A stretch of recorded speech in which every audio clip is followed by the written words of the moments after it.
Students नमस्कार, कैसे हैं सभी? अच्छे से होंगे स्टूडेंट्स आज हम पृष्ठीय क्षेत्रफल और आयतन के बारे में बात करेंगे। स्टूडेंट्स, आप क्षेत्रफल निकालना जानते हैं कई चीज़ों का। आप आयत का क्षेत्रफल निकालना जानते हैं, आप वर्ग का क्षेत्रफल निकालना जानते हैं, आप त्रिभुज का क्षेत्रफल निकालना जानते हैं। हमें यहाँ पे पृष्ठीय क्षेत्रफल निकालना है। अब पृष्ठीय क्षेत्रफल जो है किस चीज का निकालना है? हमें शंकु का निकालना है। अब शंकु होता क्या है? तो स्टूडेंट्स मैं आपको बता देता हूँ। आप अपना सभी जन्मदिन बहुत अच्छे से सेलिब्रेट करते हैं, उसमें एक टोपी लगाते हैं, ठीक है? तो आपका बर्थडे क्या जिसे बोलते हैं, उस प्रकार की जो आकृति होती है उसे हम शंकु कहते हैं। जैसे मैं आपको दिखाना चाहता हूँ, ये जो आकृति है ये शंक्वाकार आकृति आपकी बोली जाएगी। ये जो आकृति है ये आकृति आपकी क्या है? शंकु के आकार की है। स्टूडेंट्स, अब ये आकृति निर्मित कैसे हुई? स्टूडेंट्स, अगर कोई भी आपका कोई समकोण त्रिभुज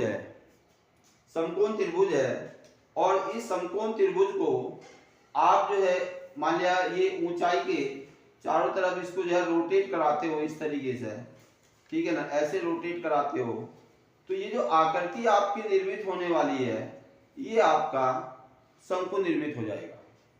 तो इसमें ये जैसे आपका समकोण त्रिभुज है ये ऐसे,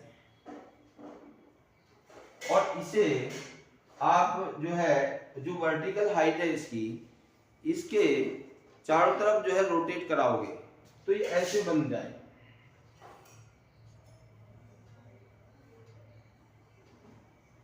इससे हमें क्या होगा? एक शंकु प्राप्त होगा।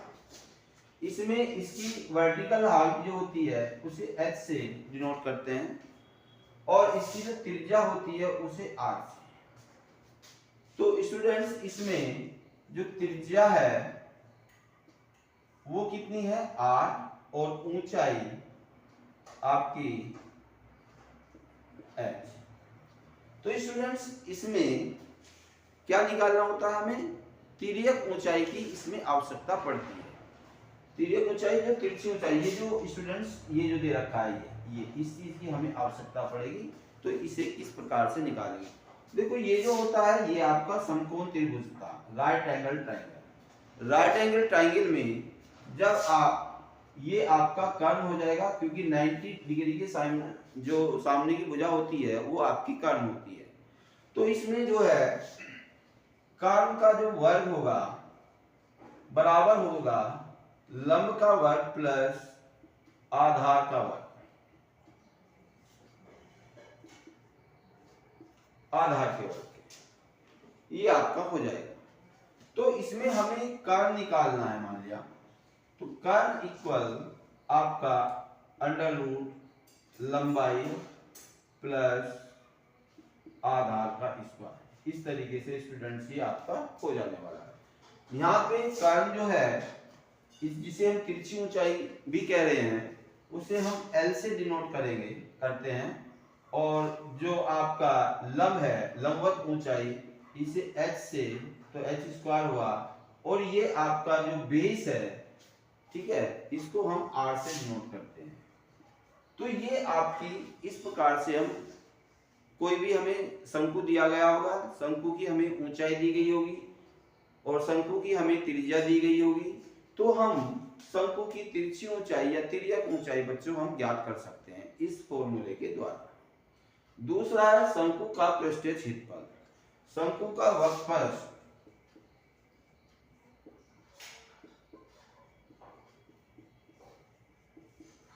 होता है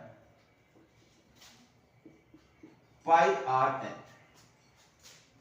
आर एल के होता है। वक्रपृष्ठ जो हमें दिखाई दे रहा है, जो चीज ये आपको इस टाइम दिखाई दे रही है ये इसका वक्रपृष्ठ है, ठीक है, जो आपका चारों तरफ का ये है, ये इसका वक्रपृष्ठ आपको दिखाई दे रहा है, ये इसका वक्रपृष्ठ है। तो इसमें जो आपका इसकी यूनिट होती है जो भी होगी, सेंटीमीटर में होगी या मीटर में होगी, जैसे भी होगी उसी के अकॉर्डिंग बच्चों जो है इसकी यूनिट आपकी लग जाएगी। कि शंकु का संपूर्ण पृष्ठ, शंकु का संपूर्ण पृष्ठ बच्चों होगा pi R L plus R. अब ये pi R L plus R students कहां से आया? ये जो pi R L plus R आया है, इसका मीनिंग है कि इसमें pi R L plus pi R square, ये जो चीज है पाई आर स्क्वायर क्या है? जो इसका तल है, तली जो है, ये जो है, क्योंकि ये आपका सर्कुलर होगी, एक वृत्त होगी, और वृत्त का क्षेत्रफल स्टूडेंट्स आपका होता है पाई आर स्क्वायर। तो वक्रपृष्ठ में आप जो है जब इसकी तली का क्षेत्रफल ऐड कर देते हैं तो आपको संपूर्ण पृष्ठ इसका जो है प्राप्त हो जाएगा। तो इस प्रकार हम शंकु का वक्रपृष्ठ बच्चों हम याद कर सकते हैं। दूसरा आपका गोला होता है। गोला बच्चों आपने देखा होगा, जैसे आपकी बॉल होती है उसको गोला बोला जाता है, जो ठोस है, सॉलिड है जो। तो उस सॉलिड का आपको कोई भी उसकी त्रिज्या होगी, तो उस त्रिज्या का अगर आप पृष्ठीय क्षेत्रफल आपको ज्ञात करना है तो गोले का पृष्ठीय क्षेत्रफल होता है आपका 4 पाई आर स्क्वायर। ये आपका अगर गोला है ऐसे करके, और इसकी जो रेडियस है वो आर है,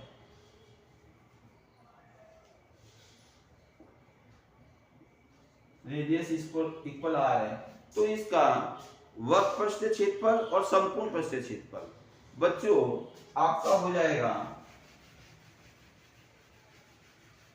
4 पाई आर स्क्वायर।